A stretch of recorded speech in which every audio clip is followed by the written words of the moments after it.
This is Rupert Reyes. I'm conducting my first interview with Deanna Deolloz at 3103 Breeze Terrace, which is our house, on October 21st, 2014.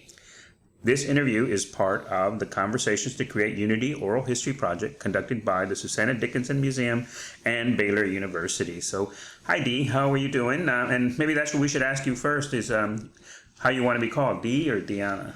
You can call me Dee. You can call you Dee. All right, well, why don't you go ahead and I'm going to let you do your history. Tell me pretty much as much if you had to sum up your history of Deanna Deolloz or Dee Deolloz in Austin, Texas. Here in Austin, Texas, I was actually born in Yoakum, Texas, when my dad was working on oil rigs. But my mom, my brother, my dad were all born here in Austin, and they were all Austinites. And so I actually was born on the long, long road to the catfish farm. So that's where kind of like my history begins. And we lived down there, and they worked for a man who owned this big catfish farm. And my dad would work on oil rigs as well as he was a butcher. And my mom worked in the leather factory there, making belts and boots and different things. And so we kind of spent a lot of our time in that area of Texas while I was really young. And then, but I would always spend my summers here in Austin with my grandparents on both my mom's and dad's side of the family, as well as my great grandmother, and all of them were from Austin. So most of the summers and of course all holidays and stuff like that we would spend here. But I started there, and then we moved back to Austin when I was probably about 6, and been here around and about, causing trouble and mischief in the streets. And I don't know, I guess, I'm not sure, how specific. Tell me about your school, your education. I started in Yoakum, and my mom was actually working part-time at a little private school there. And so I started school there. And she would come in the afternoons after I took nap. And then here in Austin, when we moved back, we lived off of Slaughter Lane when Slaughter Lane was still countryside, and was just a 2-lane road. And I went to Matthews Elementary. Right. Matthews is downtown, right? Is that the one that's in? Matthews in South Austin. Is in South Austin? Yeah, it's off of South First, close to Bedichek. What year did you start school? Oh my goodness, what year did I start school? I would say 1983, around there. And then I went to Matthews Elementary, and I was there for a little while, and then I went to Kasuruk Elementary, which is closer to Bowie, off of further west on Slaughter Lane. And then we moved right outside of Austin to Cedar Creek, Texas, where I started going to school in Bastrop ISD, and spent through my junior year, a little bit into my junior year of high school. And then we moved back to Austin proper, and I started going to McCallum High. Go Knights. How was your experience? I know so you went to different schools in Austin. So how was your experience related to you being a Latina at all? Do you remember any of that?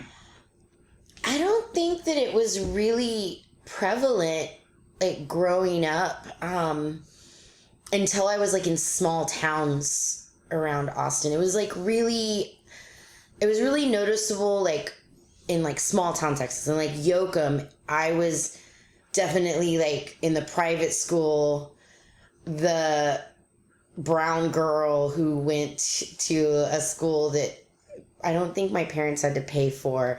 And I remember there were 2 little blonde girls who were really mean to me all the time. And all the boys were my friends. I was rough and tumble, dirty little kid. But I remember they would always tell me that my hair was weird because it was curly and black, and and that I smelled funny. But I mean, we were in kindergarten. I didn't care. I just usually would hit one of them, and they would cry, and that was about it. Like, you know, like I would cut it off, but it really didn't see. And then when I started going to Bastrop, coming from Austin, it was also more prevalent. It seemed more prevalent in that small town as well. Like my skin color was like an issue, or it was a noticeable. But here in Austin, I don't think I ever really felt that in schools. I definitely didn't feel that way going to Matthews. I didn't feel like it was like I noticed it from like my memory. I really didn't. But when I went to Bastrop, it was like that's where I got like one of this little these two girls were fighting over who they were going to be my friend, and one of them was like, she's going to be my friend, and this other girl was like, no, you're not, she's not going to be your friend because you're black. And then she was like, she's like me, she's brown. And I was just like, well, we were all brown. Like that's kind of the way I thought. And I think that more came from my mom than anybody else, like, you know, because she was just darker brown than I was. She was, you know, not, but we were both brown. So that's kind of what I kind of remember from like those first days of being really nervous at a new school and having to go there. But at Matthews, my mom used to finger curl my hair, like in little ringlets. And I just always remember like the kids like playing, like these older kids always like coming up and like poking their fingers in the ringlets of my hair and saying how cute it was. So that was kind of like my memory there. Now, you graduated from McAllen. Did you go to college right away? I didn't go to college right away. I never felt like, I don't know, school was weird in high school. I felt really out of place. I didn't really like, it's not that I didn't want the education. I don't know if I just didn't want that education. So immediately after high school, I went to the Six Nations Indian Reserve with this woman who's also a local Austinite, Patricia Sales. Her brother is Tomas Sales. And I went up there and I studied midwifery and traditional like medicines with the Native American tribes up in the Northeast. So this was when you were 18? This is, right when I was 18. Mm-hmm. And, but you did go to college, right? Yes, I did. I didn't go to college. Well, I went off and on when I got back from Canada after studying with her at Austin Community College. And then I got a job with the Texas Association of School Boards. And then I quit there. I moved out to California and I came back and I completed my 4-year degree and completed it in 2009 at Texas State University in San Marcos. So you've been in and out of Austin throughout your life, so you've seen probably like jumps in the development. How would you characterize the changes in terms of, how would you characterize the changes you've seen?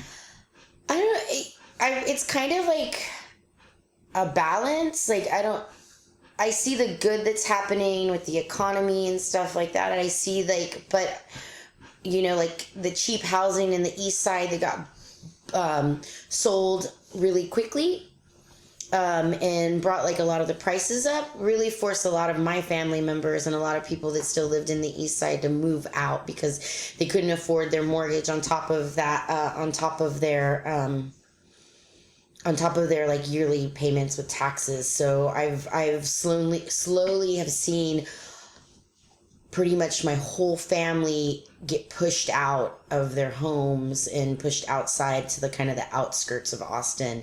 And slowly they've kind of, when I could probably walk down any street on the east side and have a cousin on it, it went from like walking down the east side to a place that I really didn't recognize. There wasn't that familia, there wasn't that community, there wasn't what I kind of grew up with. There wasn't, I could go out in the street and hang out on the porch and 3 people that I knew would walk by and they were all related to me. It's not the same Austin that I grew up with. It's a lot different. And so that in one way is really bad, but I've seen the way that I've been able to kind of stay here in Austin and benefit from the growth and the economy personally. But it hasn't been, all peaches and cream for the rest of my family, I would say. So. And you say East Side. Can you be specific? What street did you hang out on? If I was with my dad's family, we were mostly off of Perez and Luna off of 12th Street across from Givens Park, over there close to Springdale. And if you were talking about my mom's family, they all lived off of like Willow Street and close to like Clara and close to Metz Park and Chicon and,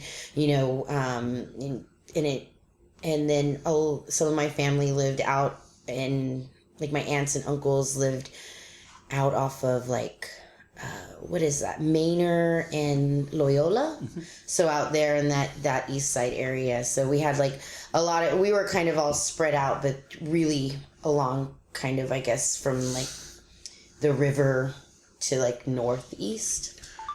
And your experience sounds really unique, I think, to a Latina in Austin. I mean, that you went off to Canada to study midwifery, and that you actually came from a different town where you really had a chance to go to private school, which I think probably benefited you academically in terms of when you started. How do you have any brothers or sisters or cousins that you saw that took a path that was different than or the typical path? I think the majority of my family took the typical path that was kind of taken in my family. I think I am definitely the different one, or the one that kind of chose to walk to the beat of my own drum. A lot of my cousins and stuff, they had children really early. My female cousins especially, they had children really early. A lot of them didn't complete high school. A lot of them didn't go on to college. The ones who did go on to college, that are around my age, got pregnant really quickly. But then after me and after I went to school, I was the first one on my mom's side of the family. And this is my mom's side of the family. I wouldn't say it's relative to my whole family. My mom's side of the family, after I graduated from college, I was the first one on that side of my family to graduate from college. And so it kind of, I felt really opened the door for a lot of my younger cousins to, go to college. I have now one of my younger cousins is at Baylor. One of them's at UT. Another one is, they've all just chosen different paths, and a lot of them, they have not had children as early as some of the cousins that are my age. And I would say that we're kind of like generational wise, like there's like this older group of us and then this younger group of us. And so I definitely, like at the last family gathering, my aunt was like, I always tell Laura to be more like you, to not have kids, to not get the boyfriend, to go to school, to be educated, to travel the world, to see different things, to enjoy her time as being a young woman, and to kind of grow into that, and not to kind of get distracted by these other things. Whether or not like I was distracted by those things. I just think that, my mom helped me a lot just as a single parent, after my father passed away, to really recognize me as my own person, as a young woman, as somebody who could make something of myself. And I didn't have to kind of give in to these like norms and these social kind of constraints that a lot of my family members have I felt have been consumed by. Which is not wrong. They chose a family. I didn't, and it's just different. So, different lifestyles. Do you remember? I know that you are somewhat of a political person. I mean, politically aware, active in issues. Do you remember when you kind of realized, or you came to your political awareness? Oh my goodness. Yeah. Well, there's a lot of different things. I read a lot. I read a lot when I was little. Any book that I could get my hands on, any chapter book I wanted to read. And so I read a lot about like indigenous cultures and oppression. And I think that kind of like made me realize like to look at the people around me and what was going on, to be more aware of like, I'm female, I'm brown, I'm poor. like, what does that mean to me, like, going into this world? And my mom really wanted me to take, like, she wanted me to have more discipline because I was wild. I was like a little wild animal when I was growing up. And so I took ROTC in high school because I thought it would make her happy. Like, oh, she's going to get more discipline. And so I remember, like, the first time that I made, like a real, like, no, like, that's wrong, was when our teacher was like, the Constitution was written for everybody, single person in this world. Like, the Constitution is democracy at its finest. And I was like, let me raise my hand because that's not true. And so, like, I raised my hand and he was just like, yes, Miss Deolloz. And I was like, that's not true. It wasn't written for everybody. It wasn't written for people of color. It wasn't written for women. It was written for white, Protestant, prevalent men. And I was like, and that's who it was written. And he was just like, all right, Miss Deolloz, you just bought yourself a ticket to the office. And he kicked me out of the class. And it was just like, in that moment, kind of like, oh, like, no, you're not going to shut me up. You're not going to push me out. Like, I'm going to speak the truth. And the truth is that it, and kind of like in that same vein is that I wanted more information. I think that's why I ended up getting, like, a history degree. And, like, a lot of the classes that I took had to deal with gender studies and or, like, racial, like, relations, like, here in the South and in the Southeast, because it's really prevalent and it means something, and those relations are really important in understanding even what's going on today, like looking at history and seeing how in many ways it's like kind of replaying itself. So in your typical kind of growing up, I know that my own son had trouble with police. Can you describe any kind of relationship, and you don't have to get into personal history and more recent history, if you want. Just, I'm talking more about your experience with the law enforcement growing up.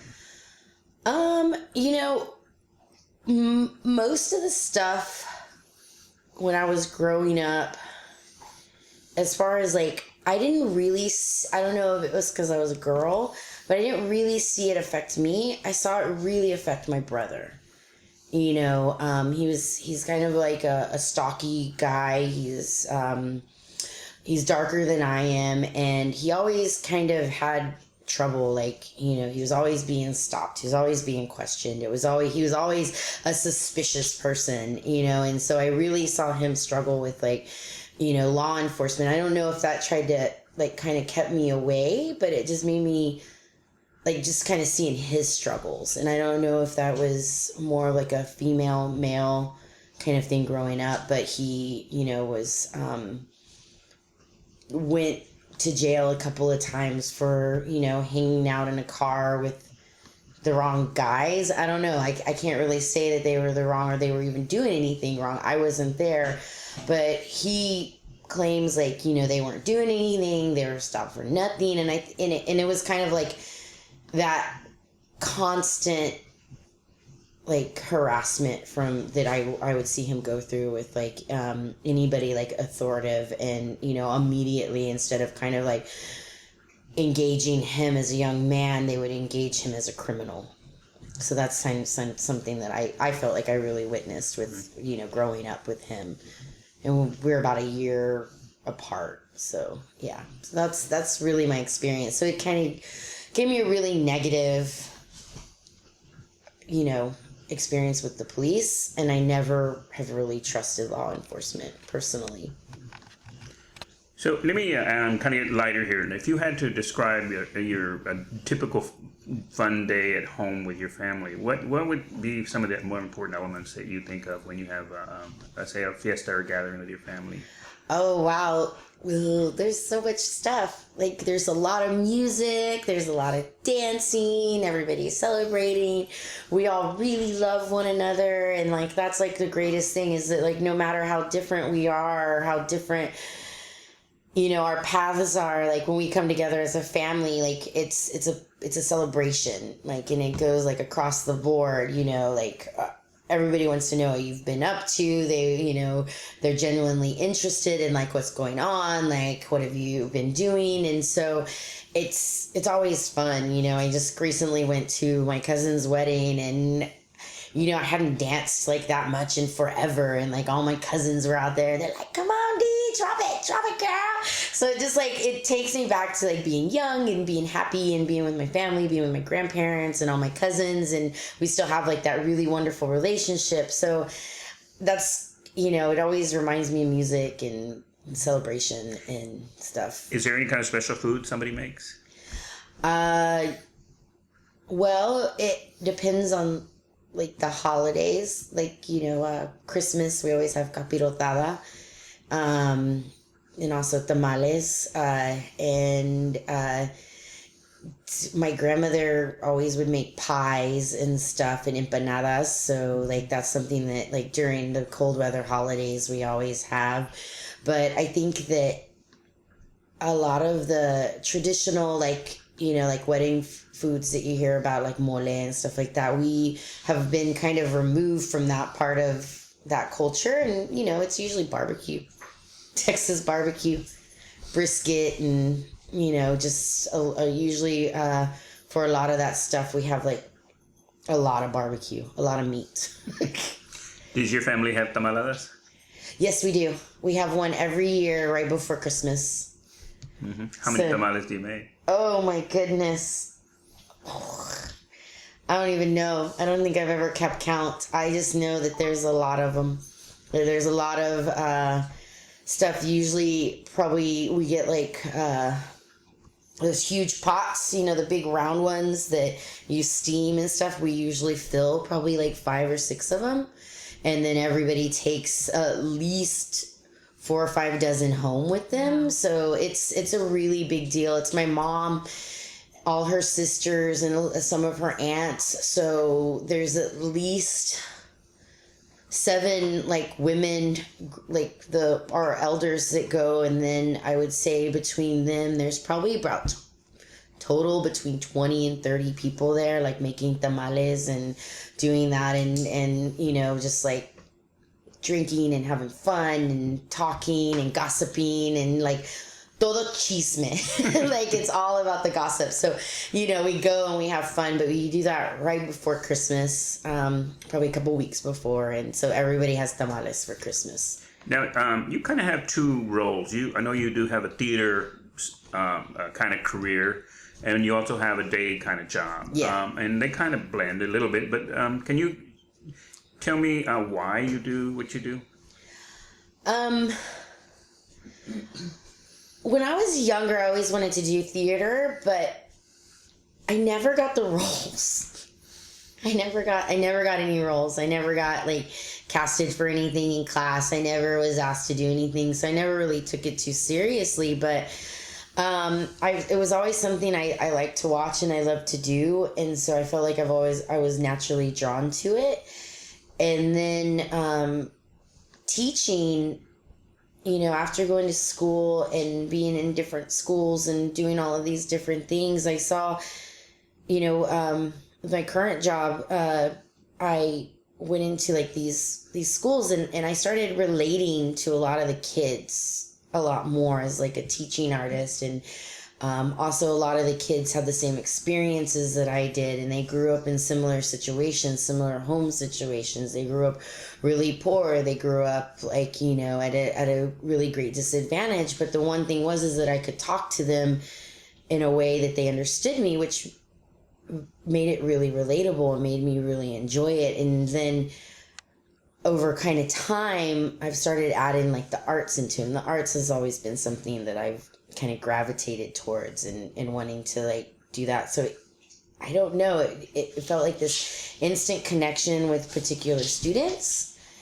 and wanting to continue that, but then also being able to kind of weave in this like creative side of me, this like creative mind that I always felt that I had, that was never really fostered growing up. And then as I became older, I was able to kind of foster it and nurture it and love it and water it and have it grow myself. And I think that in some ways I am a late bloomer to what I'm doing, but I love it. I love going in.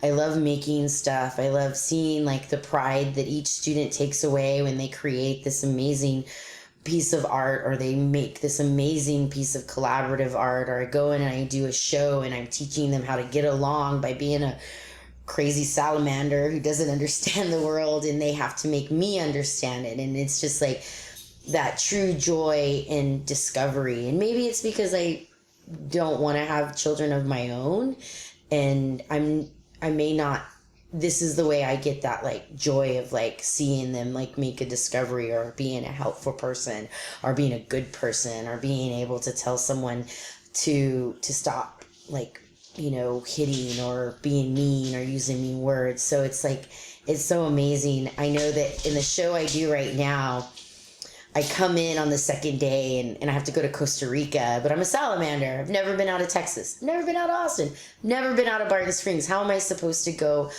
alone? And you look over and all the kids like start raising their hand. There's no prompting, nothing. And they're like, we'll go with you. And you're like, oh, you will? And they get so happy and full of pride. And there's something about seeing that and being able to do that on a daily basis that just makes it worth everything, you know, worth like being in this world, because you've just helped them discover how much strength that they have. So that's why I do what I do. And you also are going to be working on a thing called a Monologue. Is there a personal attachment to that project? I think so. I mean, reading through the script and seeing the dialogue, and then reading like the stuff that kind of surrounded it and what was going on, and the people talking about it and talking about food in general, and kind of like this power that a woman has, you know, like, I mean, it's where you carry life. And so it's one of the most powerful things I think a woman can possess is this ability to create life with their bodies. And so like going and reading that, but then also like relating it to our relationships with food and one another and to each other. And then also the way that kind of media projects like how you're supposed to be thin, and you're supposed to be this, and you're supposed to be that, and you're supposed to be tall, and you're supposed to be, you know, perfect, and we're not. And so we have to find that power as real human beings in this world. And so kind of looking at that piece as a whole, and looking at the different stories of each of these women, and then being able to present that on the stage, it's like we're telling our story. And it's also a Latina story. It's also a Tejana story. So it's like, this is the story I want to tell, because it relates to me, it relates to my family, and it relates to, I think, women in general that I've been surrounded by. And that brings me to another question about Latino theater in Austin, Texas. How do you feel that it works in Austin, or what is the relationship between the community and Austin theater? I think sometimes it can be a struggle, because I feel that in Austin, they you know, awful. Oh, nice. Go ahead. I feel like, you know, like the city of Austin and funders and stuff, they like, oh, Latino theater, they're over there, and they like throw like a big juicy like T-bone steak that we all have to fight over, instead of like maybe looking at us each like not one, because we're not one lump of like, oh, there's Latino theater. Latino theater is dance, it's performance art, it's, you know, there's all different types. And instead of, I feel like we're lumped into one big group, we're given like, oh, we're going to throw some of this over here at them, and then they're going to kind of battle over it. And whoever can come out on top is going to be the winner. And I feel like that it can be a little bit degrading when I do go and I'm like, what? That has funding and this doesn't, or looking at it in that kind of like light. And it's a little bitter, like perspective, but since growing up in the Latino community, I've been involved in the arts for 18 years now here in Austin, since I was about 19 years old. And I'm just, it's really hard, but it's like, I feel like we're constantly kind of going back and forth and trying to pull for the same resources when there are ways that I feel that we should have more funding, the Latino arts, because it's important. It's an important cultural thing. It's an important thing to put out there. It's something that is beautiful. It's something that's unique. And not everyone's going to get it, but you know what? I go to a lot of shows that I don't get. So, and I pay for that. Why is it different? I just feel like there's sometimes an uneven playing field there. What would you see the city could do to remedy that, in addition to funds? I mean, they could, I think that the MAC right now has a really good thing, and it's working out its kink with the what is it called? The LARP. And but to see more of that across the board, to put us in more theaters, to, I know Teatro Vivo is, gets the red carpet fund, and we're able to perform at the Rollins, but also like, why aren't places like the Paramount or the Zachary Theater or, the University of Texas relying more on local, Latino artists? I just feel like there's a lot of beautiful things happening here in Austin, but it's hard to make a living doing just Latino arts. And it really is, it's something that I feel, I wish that I had the patience to stick out. I wish I had the money like in my back pocket, but it's like I have to work every single day so that I can do one project a year in what I feel really passionate about. And so it's disconcerting, but at the same time, it's the reality of the situation and the economics that are kind of put in front of us. How would you describe something that is uniquely Austin in both ways? One, I know that you cross over the realms of the Latino kind of community, but you also cross over the realm of an Austinite, a young Austinite in Austin. So what would you describe, what would be an experience or something that you find is uniquely Austin? Oh my goodness, there's so much that's uniquely Austin. The bats. I don't know, like there's so much. Austin, something that I feel that I always say to friends who come and visit and think Texas is so cool, is I'm like, no, it's not Texas, it's Austin. So I was like, Austin is a really progressive and amazing place. It's, we have so much amazing music and art, and we have so many amazing people that are just like drawn here that,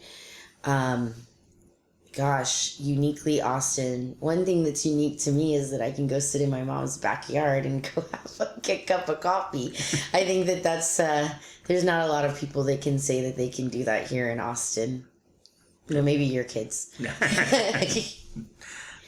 What would be something that you would say that you're saddened about? Maybe something that Austin has lost or something that's changed. I know just our own experience, I can talk about stuff just from this morning, but something that you see has changed that makes you kind of sad. The traffic, the constant growth, the loss of like resources, around the city that make it so beautiful. There's a lot of, even like just going down to the drag, or what used to be the drag, I can't even consider it that anymore. And just like kind of Austin has become kind of corporate, in some ways. I mean, there's still a lot of small businesses, a lot of things that are amazingly beautiful about Austin, but it's kind of a trip how things have changed. And, for me personally, I think the biggest tragedy, I would say, is the loss of my family being so close and having to move out or having to make those hard decisions or having to sell their homes and then watch like these crazy homes go up. Like my grandmother on my dad's side of the family, her house was sold for, I believe, about $90,000. And then she lived on 2 lots, and both lots were sold for about $90,000. And one lot was all of these trees, these beautiful elm trees that grew there, and we used to play hide and go seek. And then there was a mulberry, 2 mulberry trees, and and then she had chickens like in the backyard. And this woman bought the house, demolished it, tore down all the trees, built 2 houses really close together, and then made a chingon profit off of it. And to see that I guess, I mean, I'm not expecting people to come in and value stuff as much as I valued them, but it was really hard to see that happen. And then to see like my whole family being displaced off of that block, and they're just gone. And I don't have that community like that I used to. I just walk down the street and be like, oh, prima, my cousin, my aunt. And like, it is tough not having that anymore. And that is probably the hardest thing, to come and walk around and be like, oh, I miss walking up to a home, knocking on the door, and knowing that someone's going to say, come in. ¿Tú quieres un sandwich con wines? It's those little things. And I think a lot of people that I would say that came from my community have lost that. And I can still do that at my mom's house, but the amount of work that my mom will have to do to hold on to her house and my stepdad and stuff, it's a lot. They're not going to get to retire anytime soon. Sorry, that made me sad. How would you? I think we're kind of getting ready to wind up.